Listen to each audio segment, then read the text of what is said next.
কবির কবিতা উদ্যান হইতে আমারই স্বরচিত একটি কবিতা পাঠ করছি। ওগো বিশ্বনাথ, কত সুন্দর তোমার এই বিশ্বখানা, কোন সে প্রেমের তুলিকায় এঁকেছ তুমি করিয়া কল্পনা। লতায় পাতায় শাখায় শাখায় পাখিরা মধুর গীতি গায়, মেঘেরা ভাসে দূর নীলিমায়, মনের আনন্দে হারায় সীমানা।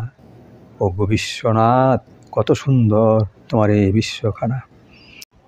আকাশে উঠে চন্দ্র সূর্য তারা, আধারের বুকে আলো হয়ে জ্বলে তারা। সিজিলে কত পাহাড় নদী সাগর, কত গ্রাম নগর ও শহর, কত নর ও নারী পশু পাখি বাঁধে ঘর লয়ে কামনা বাসনা।